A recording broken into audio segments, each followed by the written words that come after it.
I'm Logan Crawford, and right now on Spotlight, we're delving into a wonderful book. It is called Journey to the Prize, and it's written by a remarkable author. His name is Karl Peterson. This gripping novel takes us on a perilous adventure set against the backdrop of 1933 Nazi Germany. The story follows Alex and his best friend Manny as they embark on a daring mission to help Alex's cousin thwart a Nazi project with potentially catastrophic consequences. We're delighted to have this very talented author join us here today on Spotlight. We thank the team at City of Books for helping us put him in the spotlight today. And we ask viewers like you to support writers like him by subscribing to our channel and by purchasing his amazing book. The links are below this interview. Karl, great to see you here today on Spotlight. Yeah, thank you. Thank you very much for having me as your guest today. My pleasure. Let's start with the big picture. Tell the folks at home what the book Journey to the Prize is about. Well, you mentioned it pretty much at your introduction, and it has to involves my main character, Manny Guzman, who lives on his horse ranch in Paraguay in South America in 1933, and he has a best friend named Alex, who's of German heritage, from German immigrants to Paraguay, and his cousin works at a science institute in Germany when the Nazis come to power, and he's forced to work on a new project, and he needs help in smuggling it out of the country. He doesn't agree with the new regime that took power there, and when they travel there to help out, that's where the story picks up its main story that it involves in. Right, the main themes of the story. Absolutely. What inspired you to write a novel based in Nazi Germany in 1933? Well, I always liked history, and I studied history, in high school and college, and World War II. I always read, history about World War II. I even traveled to some places in Europe to see some of the sites of, where World War II was fought. And so I like that time in history. And then the 1930s in general, like newsreels. I always like old newsreels that they showed, and let's say what went on in Great Britain and the United States, and the history, always, I was always fascinated by that history and older movies made in that period, like the 1930s and 40s. Yeah, it's a very romantic era in many ways, even though a lot of craziness was going on in the world. What areas of Europe did you travel to that helped inspire this story? Oh, I had been to London, but I've also visited Germany, Berlin, and Dresden, and Nuremberg, and I had been to Poland, and in 1982, I also took a trip to the Soviet Union and been to Moscow and Leningrad. So you've explored that part of the world quite extensively. Yeah. Yeah. What was it like being in those parts of the world where, some pretty terrible things were happening, places like Dresden? Well, reflect. Wow. Just sometimes I was overwhelmed. It was so different being outside of, the country, the United States that you're so used to, and different situations. I like Moscow very much, the subway system. And I had been to Warsaw, Poland, and it's hard to believe you were in on the soil of the country where war went on. And Yeah. I had also visited Auschwitz concentration camp. What was that like? That must have been pretty powerful. Yeah, it was sort of heart-wrenching, really, but it's history, and I wanted to learn, as much history as I could. Yeah. Amazing. Now, these weren't trips you took specifically to research your book, or were they? Oh no, I just wanted to go on vacation. And then by the time I wrote my book many years later, I drew inspiration from my past travels there. Gotcha. Gotcha. Yeah, it's pretty amazing. Tell us a little bit about writing the book. When did you start writing the book? Oh, it was during the coronavirus, and I was coming toward the time, my retirement was coming up soon, and I even wrote it in retirement. But I was working at the time, even past retirement age. And again, like I said, it was during the coronavirus, and Yeah. there was a lot of time to think. And I thought, could I write a book? And I started jotting down a few paragraphs and saying, can I make this story, develop over here? Then can I do this? And I kept adding to the book and adding to the book. And so, what plot can I come up here? How further can I take it to? And it just fell into place for me. Yeah, that's terrific.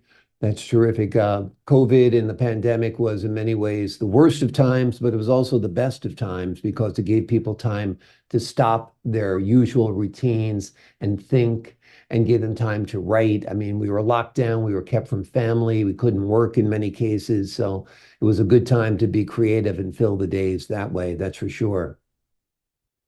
Tell us a little bit, was your dad in World War II? Pardon? Was your father in World War II? Oh no, my father, he was a commercial fisherman along the east coast of the United States, off New Jersey, and he was exempt. But I had two uncles. My uncle served in one uncle, Danny, served in the Marines, and my uncle Harold, he served in Western Europe from France and into occupied Germany. He served. So I know I had two uncles who served in the war. Did your uncles ever tell you stories of wartime at all? Yes, a little bit.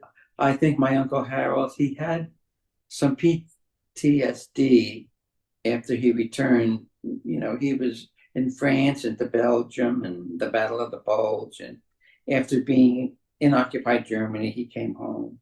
And again, we didn't know maybe what was wrong. And, Hmm. we concluded now after he passed away, my cousins, that he might have had PTSD and we didn't know it really at the time. Yeah. And it was an era when men didn't talk about feeling down, feeling blue, feeling depressed. They were told just to suck it up and be a man, right? Yeah, that's true. Yeah. So it made it especially hard for people who had witnessed and been through a lot during wartime. Tell us a little bit about the relationship between Alex, Manny, and Alois. Uh, oh, Manny, let's see, he lives at his ranch and his best friend is Alex. And Alex, he, his cousin Alois lives in Germany, and I have them mostly corresponding, by letter. They sent Christmas cards and communicated long distance as they could in the early 1930s. And then goes he answers his letters right away that he says, I really need your help. I'd like to see you again. I really need your help. I don't agree with this plan that I've been working on. And go Manny being, Manny is the type of person who would give you your shirt off your back. And he said, I'll help out any way I can. And Sebastian, his brother, he was real close to his older brother, his big brother.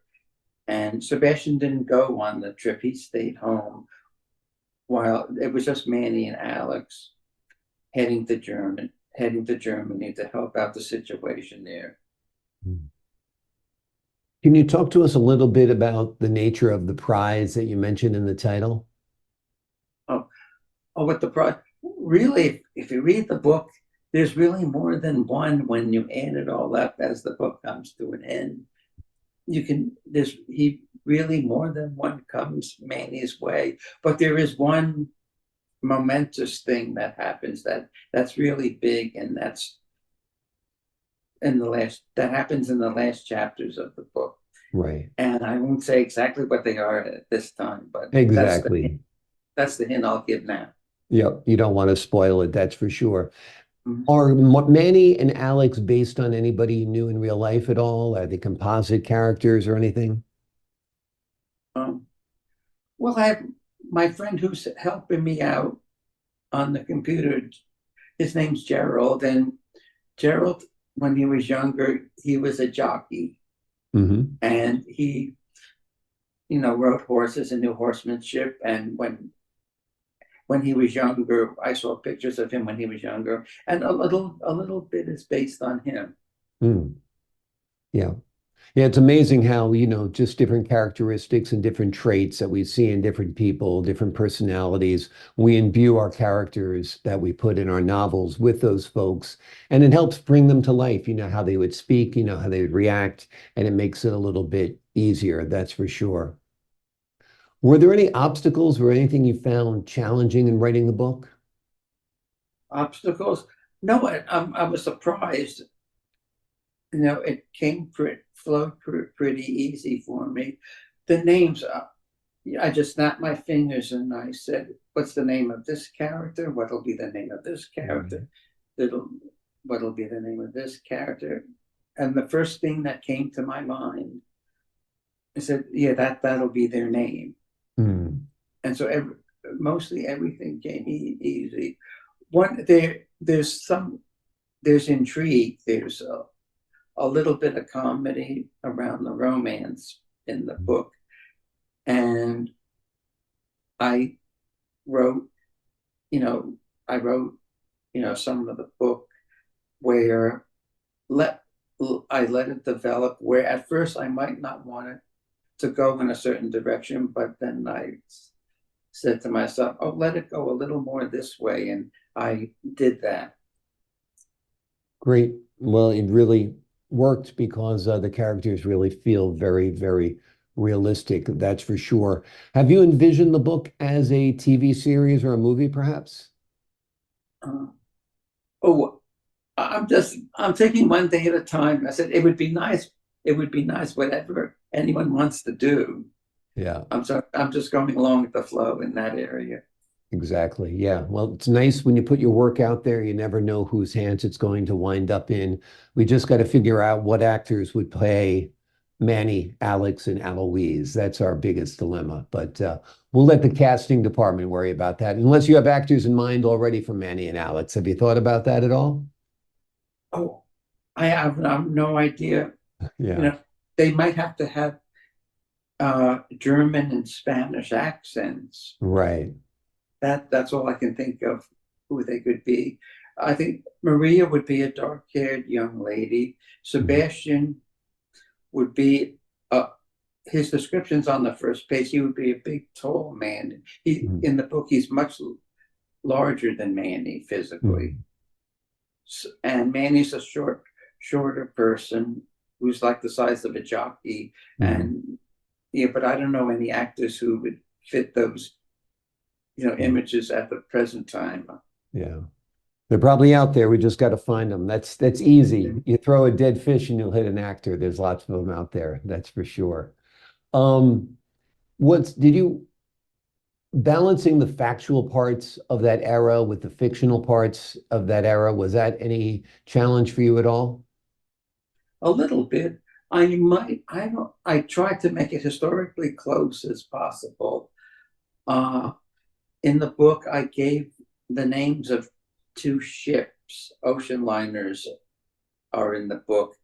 And I wasn't sure because I have the book set in 1933, and the names of those ships might not have been christened as Mhm. early as 1933. So I tried to be as accurate as I could, but there may be a little thing, maybe something like that, maybe off a little bit. Yeah. Yep. Well, that's poetic license then. Sometimes you can bend it a little bit like that without any objections, that's for sure. Was there anything surprising that you learned when you were researching your book? Well, I knew, I guess the background of the times I knew quite a bit, of historical things. I had I had to find out in the in those days that when you went to a telephone, it was the telephone was on the wall and you picked up the receiver.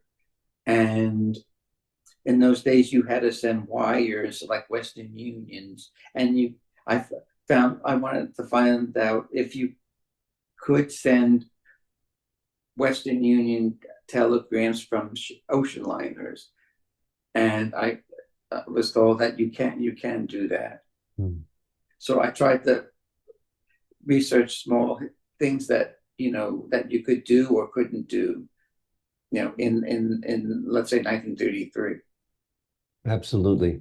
Absolutely. It makes it more real when you have the technology correct, the way the phone is used, the wires are used, and so forth. And are you working on any other books? No, nothing, not at the present time. I jotted down a few notes of a sequel, Mhm. and when the readers read my book, there's a couple unanswered questions toward the end, Mhm. and it's sort of left open as you finish the book. There's a couple open ends a little bit, and the readers will find out what they are. Yeah. And so you might answer those questions in a sequel, but you're not exactly sure yet. It's kind of still formulating up here. Yeah, that's correct. Yeah. Yeah.